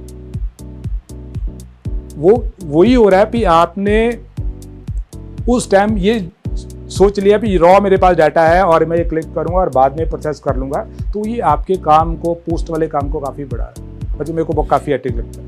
अब मेरा जो फेवरेट जो पार्ट है फोटोग्राफी और वीडियोग्राफी मान लीजिए, वो है लाइटिंग। तो मैं लाइटिंग सीख रहा हूँ क्योंकि जो मैंने अभी तक समझा और पढ़ रहा हूँ, सब कुछ आपको फीचर के बारे में पता, ये सब आपने कर दिया। अगर आपकी लाइटिंग जब तक सही नहीं होगी, जितना मर्जी आप प्रॉपर लेंस ले लीजिए, प्रॉपर बॉडी ले लीजिए, जितनी भी लेटेस्ट आप लाइटिंग आप यूज़ कर लीजिए, अगर आपको चलानी नहीं आती तो मेरे हिसाब से वो सब मज़ा नहीं, उसमें फील ही नहीं आता। पर्सनली मेरे को तो ऐसी है, और मैं टेक्निकली देखूं, क्योंकि देखो जब आप कुछ काम, जैसे मैं एज ए टीचर आपके पास हूँ, तो ऐसा नहीं मैं निकॉन से हूँ तो निकॉन का ही मेरे को बारे में पता होना चाहिए। मैं अदर्स कंपनी का अपनी कंपनी से ज़्यादा पढ़ता हूँ। कुछ कॉन्टेस्ट में हमें ऐसा कुछ डिप्यूट किया जाता है कि आप ये फाइनल डिसीजन लोगे कि कौन सी बेटर है, तो उस केस में आपको टेक्निकली इतना वो समझना पड़ेगा सो दैट आप किसी का साथ अनजस्टिस ना कर पाए। तो हर चीज़ को आप रीड करते हुए, समझते हुए फिर आप डिसीजन लेते हो, किसी का भी हो, कि ये फ़ोटो आपकी बिल्कुल सही। आप अवार्ड विनिंग फ़ोटोज़ देखिए आपने कभी, वो तो बहुत से लोगों को 50% इन मेजॉरिटी जो अभी काफ़ी देर से फोटोग्राफी में हो, उनको पसंद ही नहीं आती। वही यार ये कैसे बढ़िया फ़ोटो मैंने खींची थी, इसको क्या फ़ोटो में खींचना और उसमें जो स्टोरी होना और बैलेंस होना वो ज़्यादा इंपॉर्टेंट है। हम फ़ोटो क्लिक करते हैं, आपको कंपोजिशन फ्रेम में देखो, फ्रेम तो मैंने बना ही लिया। अब जैसे ये देखिए, ये वाली फ़ोटो आपके सामने लगी हुई है, कंसीडर करके चलूँगा, सब कुछ बड़ा होने के बावजूद भी ये फ़ोटो को मैं क्रॉस करूँगा अगर मेरे को जज करने का मौका मिले। वो नहीं है। और सेकेंडली थोड़ा सा एक एलिमेंट जरूर है, ये उसका पैर लकीली उठा हुआ है जिससे पता लग रहा है कि वो चल रहा है, ठीक है। तो ये जो फ्रेमिंग करते हुए आपकी पोजीशन क्या और किस एंगल से, किस लेवल से आपने खींचना, वो सब चीज़ें मैटर करती हैं। मैं देख इधर रहा हूँ और कुछ ऐसा मेरा पोज है, मैं देख इधर रहा हूँ और आपने बैकग्राउंड पे ज़्यादा स्पेस छोड़ दिया तो वो नेगेटिव स्पेस है। आप इधर मेरे से बहुत ज़्यादा स्पेस भी छोड़ दोगे, अगर उसमें कोई एलिमेंट है, आप अगर उसमें कवर, अगर खाली है तो वो भी नेगेटिव ही लगेगा। अगर उसमें कुछ एलिमेंट आ गया तो वो सारी स्पेस को, चाहे मैं इस एज पे हूँ और यहाँ पे कुछ इतना इस तरफ देख रहा हूँ, ये सारा फ्रेम आपने शूट किया, जो फ्रेम यहाँ से स्टार्ट हो रहा है, अगर उसमें कोई बैलेंसिंग एलिमेंट है तो आपकी फ़ोटो लाइव है, नहीं तो वो सब नेगेटिव स्पेस ही रहता है। तो उसमें भी एक बेसिक चीज़ रहती है व्यू पॉइंट, आप जहाँ जिस तरफ देख रहे हो उस तरफ आप स्पेस छोड़ सकते हो, बैक साइड पर नहीं छोड़ सकते, ठीक है। आप ऑलरेडी पढ़ रहे हो और अब आप नहीं हो तो आने वाले में टाइम पे आई एम श्योर आपको ये सब चीज़ें, कंपोजिशन और फ्रेमिंग, ये आपको सिखाई जाएगी, ठीक है। वैसे ही ऑडियो की अब बात करें, इसको कंटिन्यू करते हैं। तो ऑडियो में आज की डेट में ओरिजिनल साउंड का होना बहुत ज़रूरी है, पोस्ट में वो नहीं जा रही। मैं आपको एक सीन शूट बताता हूँ। मैंने एक वीडियो शूट की, वो वीडियो शूट किया था, डेमो देने गया था मैं, और वहाँ था हाई प्रोफाइल था, काफ़ी ज़्यादा डेस्टिनेशन वेडिंग थी, तो उसमें जैसे हमारी ड्यूटी ये भी रहती है कि अगर कोई आप बहुत अच्छे लेवल का काम कर रहे हो तो हम चाहते हैं कि हमारे लिए वो मेंटर का काम करें। तो हम अपना प्रोडक्ट लेके उनके पास जाते हैं और बताते हैं अपने ये स्पेशलिटी है हमारे प्रोडक्ट की, जो आप चला रहे हो वो जो है आपकी जो रिक्वायरमेंट है वो हमारा जो कंपनी का जो बनाया हुआ प्रोडक्ट है वो आपकी रिक्वायरमेंट को कितना अच्छे से फुलफिल करता है। इसमें एडवांस क्या है, तो हम ऐसा टीम के साथ में डेमो देने वहाँ जाते हैं। तो वहाँ क्या था, इस वेडिंग में एक लड़का था, उनके फ्रेंड सर्कल में और उनके रिलेशन में, मतलब उनके आई एम नॉट श्योर कि वो क्या था, बट वो बातों से मेरे को ये लगा कि ये इनका फैमिली का ही पार्ट है, रिलेटिव क्या है ये नहीं पता। अब वहाँ क्या हो रहा था कि हल्दी जब लगाते हो बहुत सेरेमनी थी, तो वो कह रहे थे यार, बबलू नाम था उसका, तो बबलू को हर बार सबको डिस्टर्ब करता है हर फंक्शन में, तो अब इसको इस बार कुछ बताना है। और वो कौन बता रहा है, लड़की बता रही है जिसकी वो वेडिंग थी और जिसका वो मेहंदी वाला सीन था। ठीक है, अब मेरे को ये पता लगा भी ये कुछ ना कुछ करेंगे, तो मेरे को पता लग भी गया था, उन्होंने प्लान किया था ये उठाएंगे और इसको पूल में फेंकेंगे। कुछ पहले वो लड़की अपनी दूसरी सिस्टर के साथ प्लान कर रही थी, तो उसने दूसरे अपने cousin brother sister friend circle में वो बात की, अरे भाई इसको ऐसे करना और ये देखिए। तो उस केस में जब मैं वो वीडियो बना रहा था उस सीन को शूट करने के लिए, तो मैंने ऑडियो एज इट इज़ रखी।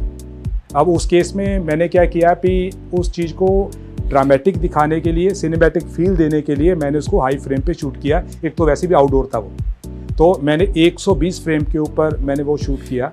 तो मैं चाहता था कि सीन को कुछ ड्रामेटिक बनाने के लिए मेरे को कुछ सीन को स्लो करके देखना। अब इन मेजॉरिटी देखा हुआ, जैसे वेडिंग की मैं बात करूं तो 4K जो चाहे आपका फुल HD हो तो स्लो मोशन सब में मिल गया, तो सारे का सारा सीन वो स्लो मोशन में शूट कर रहे हैं। तो स्लो मोशन में जब आप शूट करते हो तो आपके पास वो फुटेज तो आ जाती है, बट ऑडियो रिकॉर्ड नहीं होती। ठीक है, ऑडियो रिकॉर्ड नहीं होती और उसमें जो आपको फील चाहिए वो आपको मिसिंग रहता है। और ज़्यादा लोग क्यों स्लो मोशन सारे का सारा शूट करते हैं, आप रील्स भी देखिए, आप इवन को लोग टीजर डालते हैं उसमें भी सारे आपको सिर्फ स्लो मोशन और पीछे आपका गाना लगा रहता है। तो शूटर को भी ये आप एक मान के चलिए कि ईजी रहता है उसमें। जब हैंडहेल्ड, आज ट्रेंड हैंडहेल्ड का है, तो उसमें वो शेक नहीं आता, वो देखने में स्मूथ दिखती है, तभी वो स्लो मोशन को प्रायोरिटी देते हैं अपने काम को ईजी करने। जबकि सारे का सारा सीन स्लो मोशन पे नहीं शूट होना चाहिए क्योंकि उसमें ऑडियो मिसिंग रहती है। तो उस केस में मैंने वही नॉर्मल उसको शूट किया और उसमें वो बता रहे थे कि जो बोलना है, और जब उन्होंने दोनों प्लान किया तो बिल्कुल मेरे पास में खड़े थे और उसकी वही बोला, तू अरे वो तू जा, ये भी चल रहा था, तो कहते यार मैं ही लेकर आता हूँ। तो उसको जैसे लेकर आए, मैं पूरा फ्रेम वही कंटिन्यू उसको शूट करता रहा। अब उसको पूल के साथ में सेटअप था उनका, और शादी भी वहीं होती, मंडप भी वहीं बना हुआ था, तो मेहंदी का भी वहीं था।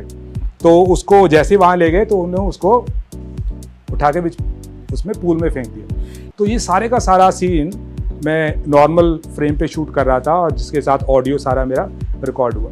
ठीक है, अब उसको एडिटिंग पे नॉर्मल हमने चलाया, जिस पे वो कॉन्स्पिरेंसी प्लान हुई, इसके साथ करना क्या है, फिर किसने किया, किसने उसको उठा के लाया, वो सब डॉक्यूमेंट था। बोला और उठाया, वो जैसे चीयर कर रहे हैं, जब उसको फेंक दिया सब हुआ हो रहा है, और उसके बाद जो पानी में गिरा और बाहर निकल के जो गाली गलौज कर रहा है वो सब एज इट इज़ रिकॉर्ड हुआ। अब उस सीन को थोड़ा सा ड्रामेटिक लुक देने के लिए मैंने क्या किया, सारा फिल्म नॉर्मल शूट हुआ, गिरने तक बाहर निकलने तक भी नॉर्मल शूट हुआ। टाइमलाइन पे हमने उनके लिए वो एडिट करके दिया हमारी टीम ने, बैकएंड टीम ने। तो जब उसको पानी में फेंका जा रहा था, उठा के फेंक, उसी को स्लो कर दिया, टाइमलाइन पे स्पीड कम कर दी। अब पानी में गिरा और बाहर आना जी,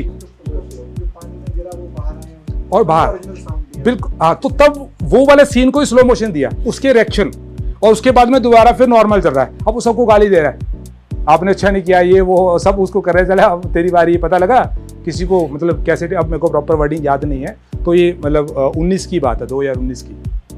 तो ये सीन हमने उनको जब करके दिया तो उनको काफ़ी पसंद आया और उन्होंने यूज़ भी किया। और मैं आपको जैसे एग्जांपल से बताना चाह रहा था कि सिनेमैटिक फील क्या, उसके लिए ऑडियो की इम्पोर्टेंस कितनी है। और ये ऑडियंस की इम्पोर्टेंस को ध्यान रखते हुए निकॉन ने अपने कैमरे में ऑडियो की जो सेटिंग आपको दी है वो प्रो लेवल कैमरे वाली दी है, और जो फीचर हमने आपके लिए लाए हैं वो भी प्रो लेवल के कैमरे के हैं। मैं शॉर्ट में बताता हूँ, अभी Z9 है मेरे पास में, Z9 बॉडी। और स्टिल में भी बताना चाहूँगा आपको, ये जब मिररलेस टेक्नोलॉजी आई तो उसमें DSLR में जब आप लेंस को डीमाउंट करते थे अपनी बॉडी से तो आपको सामने एक टिल्टेड 45 डिग्री एंगल पे एक आपको मिरर दिखता था, और वही मिरर जब हटा दिया गया है तो इस बॉडीज़ का नाम मिररलेस बन गया, ठीक है। बट अब मिररलेस के बाद एडवांस क्या किया, निकॉन ने ये इनिशिएटिव लिया और सबसे बड़ी डेवलपमेंट ये की, मिररलेस के बाद में ये वर्ल्ड का पहला कैमरा है जिसमें शटर भी नहीं है, ये शटरलेस है। तो ये एक और एडवांस लेवल पे चले गए और ये इस इंडस्ट्री को तो नई टेक्नोलॉजी दी और फ्यूचर में और भी डेवलपमेंट हो रही हैं। अब जैसे वीडियो पे ज़्यादा फोकस है, हर कैमरे में आपको स्टिल और वीडियो, स्टिल तो आप यूज़ कर ही रहे थे डे वन, और इसमें वीडियो के फीचर दे दिए गए हैं जो आपको उस लेवल की क्वालिटी देते हैं, वो फाइल फॉर्मेट आपको देते हैं जो आपको प्रो कैमराज देते हैं। अगर मैं इसकी बात करूँ Z9 की, तो Z9 एक बजट कैमरा है as compare to cinema camera, तो ये भी आपको वही फाइल फॉर्मेट देता है जो आपको प्रो कैमरा देते हैं। क्या देता है आपको, लॉग, अब कॉमन है, सब में मिल रहा है। उससे एडवांस क्या है, ProRes RAW। ProRes RAW एक ऐसा फाइल फॉर्मेट है जो फिल्म इंडस्ट्री में वीडियो शूट की जाती है तो इस फाइल फॉर्मेट पे की जाती है।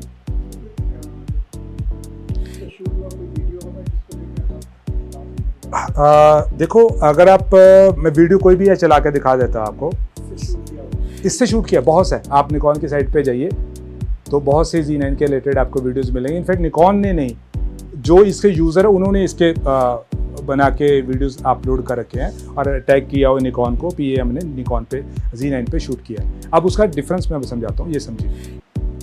जैसे फाइल फॉर्मेट की बात आ गई, मैंने बोला इसको आप ProRes मिल रहा है, तो सिर्फ ProRes RAW ही नहीं मिल रहा आपको। पहले आप स्टिल जानते हो सब, एक रॉ फाइल समझते हो क्या है, कैसे हम उस पर चेंजेस कर सकते हैं, तो वैसे ही चेंजेस आप वीडियो के डाटे में भी कर सकते हो। ये समझिए, ये एक फाइल का फॉर्मेट, और इसमें बिट रेट होती है जो आपको कलर डेप्थ मिलती है। मतलब मान लो कि मैं कुछ ऐसा कुछ शूट कर रहा हूँ, ये जो निकॉन लिखा हुआ है, मैं मल्टी कलर को ले लेता हूँ, तो इसको मैंने शूट कर लिया। अब मैं चाहता हूँ पोस्ट में जब मैं कलर ग्रेडिंग करूँ तो मेरे को ये जो ऑरेंज है ना प्रॉपर, ये जैसे मस्टर्ड टोन पे ऑरेंज है, मेरे को बिल्कुल प्रॉपर यही चाहिए, और ग्रीन भी मेरे को प्रॉपर, रेड भी मेरे को बिल्कुल ऐसा ही चाहिए।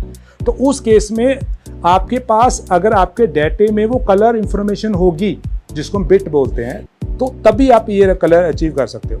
JPG में क्या होता है, 8 बिट होता है, तो 8 बिट में 256 कलर की इंफॉर्मेशन है। जैसे अगर रेड है, इस तरह के ग्रीन है, तो 256 तरह की आपके पास ग्रीन की इंफॉर्मेशन है। मैं सिंपल वे में समझाता हूँ, आपको इजी हो जाएगा। अब उसमें से मिला के आपको अगर मैच करते हुए ऐसा बन गया तो ओके, नहीं तो इससे मिलता जुलता बनेगा, एक्यूरेट ये नहीं मिलेगा। और जैसे मैंने बोला पे स्किन के ऊपर वो सब सिनेमैटिक टोन देना, उसके लिए जितनी भी हायर बिट पे आप डाटा आपके पास होगा, उतनी कलर गैमेट ज़्यादा होगा, उतनी कलर की इंफॉर्मेशन ज़्यादा है, सो दैट आप प्रिसाइजली चूज़ कर सकते हो कि ये कलर मेरा कंसर्न है और यही मेरे को अचीव करना है। तो वो डाटा आपको इंफॉर्मेशन वहीं से मिलती है और आप इजीली वो चीज़ ले पाते हो।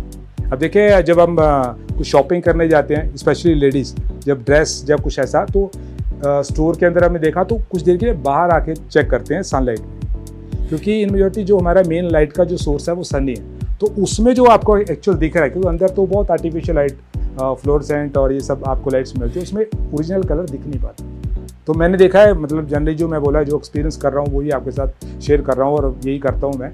और वो सनलाइट में आके देखते हैं तो वो कैसा दिख रहा है। तो उसमें क्या होता है, अगर रेड में भी आपके पास कितनी वैरायटी होती है वहाँ देखिए, पर आपको उन रेड में से कुछ खास रेड, पर्टिकुलर एक रेड जो आपको अपील किया वही आपने लिया। आप चाहोगे भी आपकी फुटेज में भी वो वैसा ही आना चाहिए,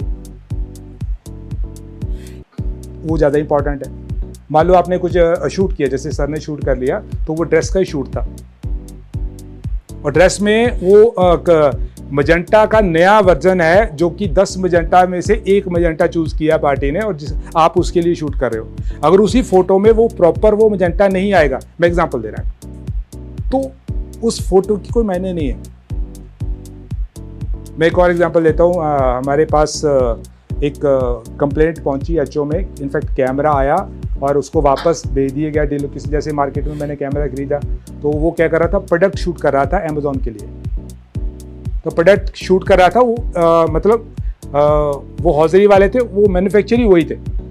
तो उन्होंने क्या किया, वो कैमरा लिया, लाइटिंग ली और फोटो क्लिक की और वो अपलोड कर दी, और उसको देखते हुए उनको ऑर्डर मिल गया, और जैसे ऑर्डर मिला वो शिपमेंट गई एज इट इज वापस आ गई। और वापस आने का कारण क्या था, जो फोटो में कलर दिख रहे थे वो ड्रेस एक्चुअल में नहीं थे। फोटोग्राफी करना मेरे पास लेंसेज है, बॉडी है, लाइटें लगा दी, मैंने फ्रेमिंग की, मेरे हिसाब से जो ठीक लग रहा है मैंने वो चला दिया, ओके। बट उसमें जो चीज एक्यूरेसी वाली बात है वो कितनी है वो ज्यादा मैटर करती है। जैसे आगे पार्ट आएगा, ये वाइट बैलेंस भी यहाँ पे होगा, हाँ वो वाइट बैलेंस है, तो उसका उसमें क्या रोल है। ऐसा नहीं भी एक ही चीज मेरे को पता और मैं बस किया और फोटो क्लिक कर। आज की डेट में जितने भी मोबाइल यूजर हैं सब में फोटो क्लिक करने की ऑप्शन है, और सब में वीडियो प्रेस वाला बटन भी ऑप्शन है, वो वीडियो बना रहा है, वो स्टिल कर रहा है। इट मीन सब वीडियोग्राफी कर रहे हैं और सब फोटोग्राफी कर रहे हैं। पर आपके लेवल और उसके लेवल में क्या डिफरेंस है, जब आप टेक्निकली ये चीज़ सब उसमें ढूंढोगे तो वो सब मिसिंग रहेगी। और वो क्वालिटी जो उसके साथ कंपेयर करोगे इस कैमरे के, वो भी उसके साथ में आस पास में भी नहीं होगी। तो हर चीज़ का अपना रोल है। नहीं तो आईफोन ले लीजिए आप, जैसे 13 प्रो जब लॉन्च किया था तो हम ये पढ़ रहे थे उसके स्पेक्स देखने के बाद कि कैमरा इंडस्ट्री में ऐसा तो भी कोई डेवलपमेंट हुई नहीं है। मेरे को लगता है 4-5 साल में भी अभी वो डेवलपमेंट होगी नहीं जो फीचर उसमें दे दिए थे। तो इसका मतलब ये नहीं कि आप कैमरा छोड़ दिया आईफोन ले लीजिए, जबकि उस पर फिल्म भी बनी है, बनाने वाले बना ली। आप टेक्निकली कितना साउंड हो, क्या करना है, वो सब हो जाता है, उसमें भी रॉ मिलता था आपको। वो एक अलग पॉइंट है। अब इसी पे बात करेंगे जो हम कंटिन्यू कर रहे हैं। तो उसमें हुआ क्या, वो बोले यार आपके कैमरे में इशू हुआ, तो जिस डीलर से लिया गया उसको वो प्रेजे करना भी, आप प्रोडक्ट मैं वापस करूंगा और ये ठीक नहीं। तो हमारी ड्यूटी लगाई गई वहाँ देखने के लिए, तो कैमरा चेक किया, सब कुछ ओके था।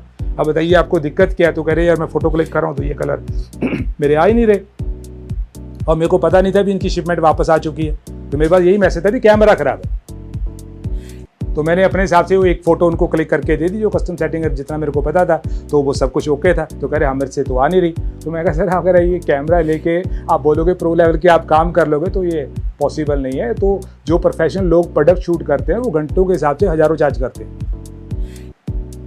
तो एक एग्जाम्पल थी कि मतलब इसकी इंपॉर्टेंस कितनी है। कैमरा लेने से कभी फोटोग्राफर नहीं बन पाएगा, ना ही वीडियोग्राफी आप कर सकते हो। तो उसके लिए सब टेक्निकली आपको साउंड होना, ये सब की इंफॉर्मेशन आपको पता हो कैसे हो, सब आप में बहुत ज़रूरी है। अब लाइटिंग में मैं फेवरेट पार्ट क्यों रखा, अब देखिए मार्केट में मॉडिफायर्स हैं। यहाँ पे भी आप स्टूडियो शूट करते हो एमच्योर, तो आपके पास एक कोई मॉडिफायर होगा, उसका एक साइज़ होगा, और उसके साइज़ मार्केट में अलग अलग साइज़ भी अवेलेबल है, और उसका कितना डीप है वो सब चीज़ें मैटर करती हैं। कभी हमने ये गूगल पे या यूट्यूब पे कोई ऐसी इन्फॉर्मेशन मिली है किसी का ट्यूटोरियल कि इसका रोल क्या रहता है। ऑक्टा 8 किनारे होते हैं, जब वहाँ से फ्लैश निकलती है उसका क्या रोल है। और जो आपका मॉडिफायर है उसके अंदर आप वाइट लगा हुआ है, सिल्वर लगा, सिल्वर की आगे कई टाइप्स हैं। रिफ्लेक्टर देखिए, गोल्डन में भी आता है, वाइट में भी आता है, सिल्वर में भी आता है। उसका क्या रोल रहेगा। आपकी लाइट है, उसकी लाइट क्वालिटी ऑफ लाइट क्या है, उसका गाइड नंबर क्या है, उससे डिस्टेंस कितना दूर होना चाहिए, बहुत चीज़ें टेक्निक मैटर करती हैं। और मेरे को सॉरी टू से जो जिस लेवल की मैं पढ़ना चाह रहा हूँ, जिस हिसाब की नॉलेज मैं चाह रहा हूँ मेरे को मिले, मेरे को नॉर्थ इंडिया ट्रैवल करता हूँ, मेरे को अभी तक नॉट इवन सिंगल पर्सन मेरे ऐसी मीटिंग नहीं मेरे को हुई जो मेरे को मतलब जो इस तरह की नॉलेज रखता हूँ। अब होता है क्या है, मैंने यहाँ पे आपका स्वेट खड़ा है और आपने लाइट का सेटअप एक लेफ्ट लगा दिया, एक राइट लगा दिया, आप फोटो करें। जैसे वीडियो की बात करूँ तो उसमें भी लाइट लगा देते हैं। कभी हमने ये चीज़ पे ध्यान दिया है कि उसकी हाइट कितनी होनी चाहिए, वो स्वेट से कितना लेफ्ट और कितना राइट होना चाहिए। और हम सब अभी भी लाइट, आई एम श्योर आप स्टूडियो में भी सर मैनुअल चलाते हो, फ्लैश को भी लाइट्स को मैनुअल करते हैं पावर एडजस्ट करके। अभी मैं गॉडेस की बात करूं, एक ऐसी कंपनी है जिसने सारी मार्केट को टेक ओवर कर लिया, इंडिया का तो खासकर फॉरेन का मेरे को पता है। तो 90% लोग जो फोटोग्राफी कर रहे हैं, जो वीडियोग्राफी, उनके पास उनके चाहे कांस्टेंट लाइट हो चाहे फ्लैशी लाइट हो, सब कॉडेक्स यूज़ किया जा रहा है क्योंकि वो कम प्राइस में और अच्छा खासा काम कर देती है। अब जब हम लाइट चूज़ करते हैं तो हमारे दिमाग में क्या रहता है, कैसे चूज़ करेंगे। वहाँ पे 860 भी है, V1 भी है, 8200 भी है, अब 3 भी आ गई, 4 भी आ गई, 6 भी 100 भी है। तो कैसे मैं चूज़ करूँगा कि कौन सी लाइट मेरे को चाहिए और कौन सा मॉडिफायर मेरे के लिए ज़रूरी है। करने वाले, बस एक ट्राई है, आपने जो आपके स्पेस के हिसाब से जो आपने देख दिया और एक शेड आपने देख लिया, वहाँ से ऐसा शेडो बन रही है, उस पर आपने फिक्स कर दिया और फोटो क्लिक कर दी। बाकी हम पोस्ट में देखेंगे। उसमें भी मैं अगर कर रहा हूँ, मैंने लेट्स से मैं 1/8 पे मैंने एक फ़ोटो क्लिक की, जो भी अपर्चर की सेटिंग, शटर स्पीड की सेटिंग, आईएसओ की सेटिंग आपके लिए, उसके बेस में एक्सपोजर आपको जो मिल रहा है 1/8 पे आपने फ़ोटो क्लिक कर ली। ठीक है, अब देखिए आपकी फ़ोटो में चेंजेस कैसे आती हैं। अब उस कंडीशन में एम्बियंस की लाइट क्या है, जो लाइट आपने यूज़ की और जो आपकी अपर्चर की सेटिंग है, तो कैसे डिसाइड करोगे अगर इस सेटिंग के ऊपर ये अपर्चर है मेरा, तो आपकी जो लाइट है वो किस पावर पे शूट होनी चाहिए। आपने कभी कैमरे को देखा है आईएसओ ऑटो लगाते हुए?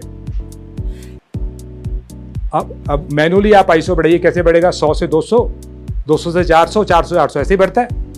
मान लो मैंने 400 आईएसओ पे यूज़ किया, जो पर्चे जो शटर स्पीड मेरे को चाहिए, जो एक्सपोजर मैं सेटिंग कर रहा हूँ, तो उस पर मेरे को 400 कुछ ज़्यादा लग रहा है। अगर 400 से 200 कम करता हूं तो मेरे को 200 उसमें कम रहेगा। अगर इन बिटवीन वाला मैच मेरे को चाहिए तो क्या ऑप्शन है हमारे पास? नहीं। तो आप उसको आईएसओ ऑटो पे लगा के देखना, वो आपको 250, 160, 165, 100 ऐसी वाली वैल्यू आपको मिलेगी।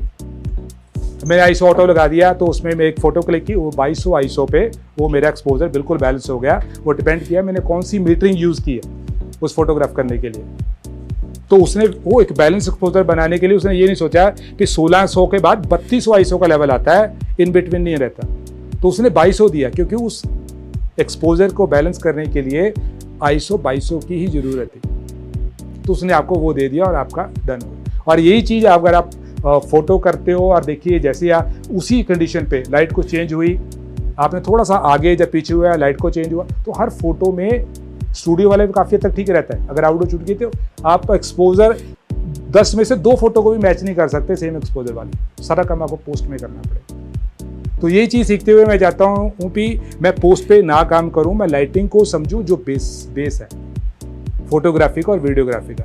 अब वीडियोग्राफी का आपने सेटअप देखा होगा कि आप इंग्लिश मूवीज़ देखिए, स्क्रीन देखिए कितना सॉफ्ट आपको मिलता है, और शेडोज जो होती हैं वो जो बन रही हैं उस शेडो में भी आपको डिटेल मिलती है, और वो जो लाइट है ना वही फील देती है सिनेमैटिक का, और तभी आप कलर ग्रेडिंग कर पाओ। वो इतना इजी जॉब नहीं है जैसे फोकसिंग, जैसे मैंने बोला वीडियो में सिनेमैटिक में मैनुअल फोकसिंग यूज की जाता है, वहाँ पे फोकस पूलर की जॉब रहती है जो लाखों रुपया चार्ज करता है। उसका काम कुछ भी नहीं देख रहा, वो उसको ये बताया जाता है डायरेक्टर वो बंदा वहाँ से चल के यहाँ रुकेगा बस, और जब चलते हुए मेरे को फोकस चाहिए तो वो मैनुअली पहले वो पॉइंटर के साथ देख रहता है वहाँ पे और यहाँ पे कितना फीट है, उस फीट के हिसाब से लेंस के ऊपर मार्किंग होती है सिने लेंस के ऊपर। तो जैसे वो चल रहा है ग्रेजुअली वो साथ के साथ उसको मूव करता रहता है, सो दैट आपका जो सब्जेक्ट है वो ऑल द वे फोकस में रहे। और फोकस शिफ्ट करने में कितना मैं रोटेट करूँगा, मैं आगे कर रहा हूँ फोकस या उसके पीछे कर रहा हूँ, तो वो टाइमली और बिल्कुल एक्यूरेसी के साथ में फोकस हो, ये एक अपना एक्सपीरियंस है, ये आर्ट है। और वीडियोग्राफी में सिनेमैटिकग्राफी में मैनुअल फोकस ही यूज़ किया जाता है, वो ही आपको एक सिनेमैटिक फील देता है। अभी तक को क्वेरी हो किसी की तो प्लीज़ आप पूछ सकते हो, शायद कुछ नई लर्निंग हो जाए। ओके, कंटिन्यू करेंगे। और उसके बाद आईएसओ हो गया। आईएसओ क्या चीज़ है? अगर आप देखिए वो फाइल कोई ऐसा चूज़ कर रहे हो जैसे लॉग, तो उसका बाय डिफ़ॉल्ट आपको उतना आईएसओ पे ही काम करना पड़ेगा, जैसे 1/400। अगर आप प्रोग्रेस रॉ की बात करूँ, ब्लैक मैजिक रॉ की बात करूँ, सो मेरे बीच में ये बात रह गई, इस बॉडी में आपको प्रोग्रेस रॉ तो मिल रहा है, निकॉन की रॉ फाइल तो मिल ही रही है, साथ में एक प्रोग्रेस रॉ के बाद में एक पैरेलली वीडियो आप सिनेमाज में एक ऐसा सॉफ्टवेयर यूज़ किया जाता है डाविंची रिजॉल्व, जो कि ब्लैक मैजिक का सॉफ्टवेयर है, जिसको हम बोलते हैं बाल की खाल निकालना। अगर मैं कुछ बहुत डीपली कुछ मैं कलर ग्रेड और कुछ एडिटिंग चाहता हूँ, ठीक है, तो उसमें जो सॉफ्टवेयर यूज़ किया जाता है जो उसको बोलते हैं डाविंची रिजॉल्व, वो ब्लैक मैजिक है, उसका सॉफ्टवेयर है। और उसके जो सिनेमा कैमरेज हैं, उस कैमरे की जो फाइल बन, निकॉन पे इन्वेस्टमेंट आपने कर रखी है, तो वो फाइल आपको इसी बॉडी में आपको मिलेगी। और अब 10th को हमने अपना इसका एक नया प्रोडक्ट हमने लॉन्च किया है Z8, तो बहुत से लोग अवेयर होंगे उसके बारे में। तो मैं बताना चाहूँगा यहाँ पे भी उसमें वो आपको सभी फीचर मिलते हैं जो आपको Z9 में है। तो उसमें डिफरेंस क्या है, जो नीचे बैटरी पैक देख रहे हो आप ये वाला, उसमें ये मिसिंग है। इनफैक्ट 2 फीचर आपको इससे भी एडवांस उसमें मिलेंगे जो Z9 में नहीं है, बट वो इस मंथ के लास्ट में आपको फर्मवेयर के through free of cost update मिलेगा जिसमें वो सब फीचर इनेबल हो जाएंगे जो आपको आपके काम को किसी अनदर लेवल पे ले जाएंगे। अब आते हैं कलर ग्रेडिंग के ऊपर, जैसे भैया का कंसर्न था पोस्ट में क्या करना। तो कलर ग्रेडिंग में होता है क्या है, मेरे को वो स्किन वार्म पिंक चाहिए, वार्म टोन पे चाहिए, बट मेरा कंसर्न क्या है, जो ड्रेस के कलर हैं वो मेरे को एज इट इज चाहिए। तो उस केस में अगर मैं एडिट करता हूँ, अभी मैं स्टिल से लेटे, क्योंकि आप स्टिल से ज़्यादा फेमिलियर हो तो स्टडी आप वीडियो अभी स्टार्ट किया है, तो सर पीछे बैठे, सर एडिटिंग में भी आप डील करते हो। तो लेट्स से मैंने एक पोर्ट्रेट किया और उस पोर्ट्रेट में मेरा ये रिक्वायरमेंट है कि इसको मैं स्किन को पिंक टोन देना चाहता हूँ, राइट। तो पिंक टोन में हम मजेंटा ऐड करते हैं सर। तो जैसे मजेंटा ऐड करोगे आप देखोगे उसका इम्पैक्ट स्किन पे तो आया, बट ओवरऑल सारे एम्बियंस पे चला जाएगा। तो वैसा ही अगर सिनेमैटिक टोन चाहिए मेरे को, तो मैं चाहता हूँ सिर्फ स्किन पे अप्लाई हो, तो वो एडिटिंग के लिए जैसे हम कर रहे हैं लेमन वाला, वो नहीं चलेगा। उस पर एडवांस लेवल की एडिटिंग चाहिए जिसको बोलते हैं मास्किंग। तो वो क्या करते हैं, एक क्लिप में स्किन का रेफरेंस लेते हैं, उसको मास्क बनाते हैं और जितने फ्रेम पे सब पे उसको अप्लाई कर देते हैं। और उसमें क्या है, हर सीन में आपको वही फील मिलती है। और वही मैंने बोला था, लाख रुपये आपने शूट का ले लिया, 4.5-5 लाख को एडिटिंग करेगी, वो दिनों का काम है, बहुत लेबर वाला काम है और जल्दी को करता भी नहीं। वो सिर्फ इंडस्ट्री में ही होता है, फिल्म इंडस्ट्री में। तो आप इसकी इंपॉर्टेंस समझिए। और ये सारे फीचर आपको निकॉन ने कुछ चाहे स्टिल हो चाहे वीडियो हो, ये सारी ऑप्शनें आपको एक ऑप्शन के थ्रू आपको मिलती हैं आपके कैमरे में, जिसको बोलते हैं पोर्ट्रेट इंप्रेशन बैलेंस। तो वीडियो में इसका भी पार्ट है जिसमें मैं दिखाऊंगा वो पोर्ट्रेट इंप्रेशन बैलेंस क्या है और वो कैसे आपके काम को इजी करता है और कितना एफिशिएंटली काम करता है। मैं प्रैक्टिकल डेमो भी आपको दूंगा।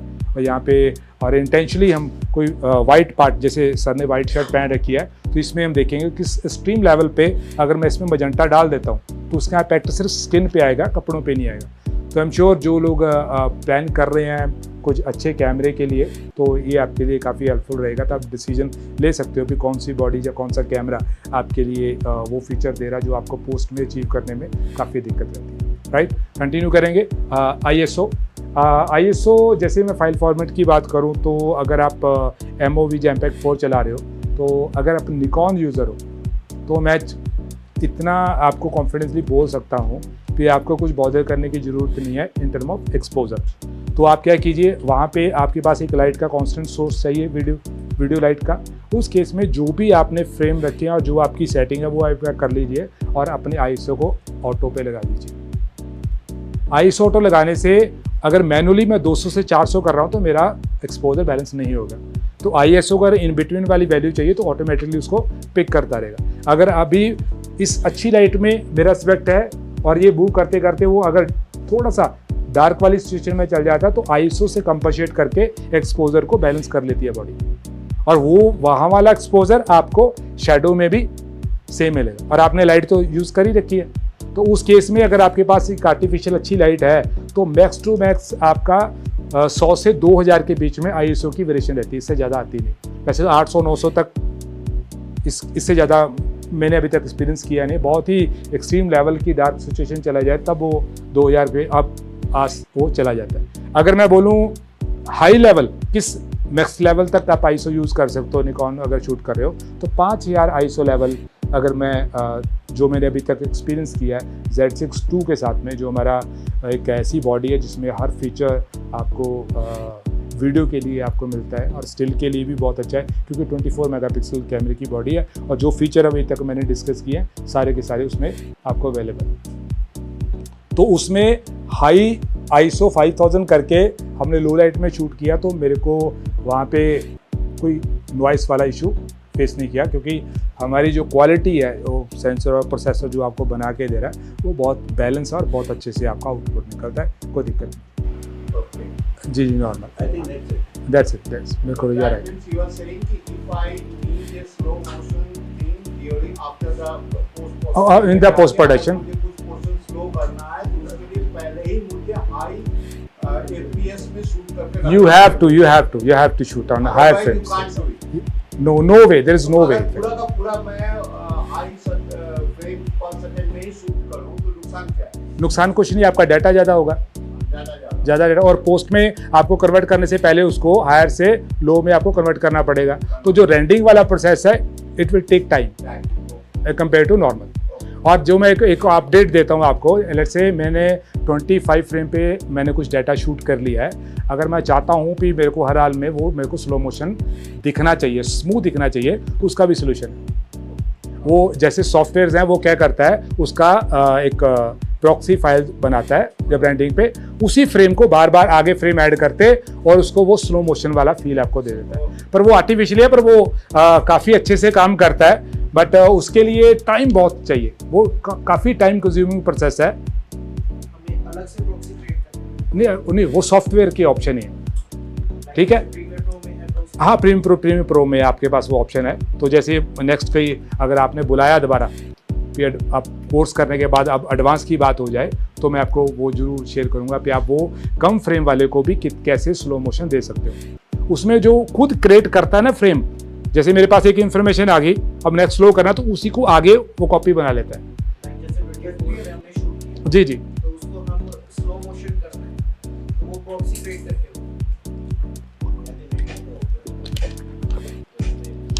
प्रॉक्सी नहीं भैया, एनिमेशन जानते हैं, ठीक है। प्रॉक्सी एक अलग चीज़ होती है। वो प्रॉक्सी होता क्या है कि जैसे मैं बोलूँ मैं लॉग शूट कर रहा हूँ, प्रोरेस शूट कर रहा हूँ, जब एन लॉग जो ब्लैक मैजिक रॉ शूट कर रहा हूँ, जब अपना ही निकॉन का मैं रॉ शूट कर रहा हूँ, तो उसका प्रॉक्सी फाइल का मतलब क्या होता है, जब हम एडिट करते हैं ना, तो डाटे को जब एडिटिंग टेबल पे इंपोर्ट करते हैं तो वो फाइल काफ़ी हैवी होती है, तो सब पे इंपोर्ट करना, उस पर चेंजेस करना, वो सिस्टम बहुत फास्ट चाहिए। तो कैमरा क्या करता है, प्रॉक्सी फाइल बना देता है, उसको इंपोर्ट करते हैं, जो कि काफ़ी लाइट होती है कंपैरेटिवली, उसमें जो भी चेंजेस करते हैं वो इजीली हो जाती है, लोड भी इजीली हो जाती है। जब उसको कन्वर्ट करना होता है तो वहाँ एक ऑप्शन आती है इंपोर्ट डाटा, तो फिर वहाँ पे ओरिजिनल डाटा वहाँ पे इंपोर्ट हो जाता है, और जब आप रेंडरिंग करते हो तो आपको अच्छी क्वालिटी मिल जाती है। ठीक है जी, थैंक यू सर।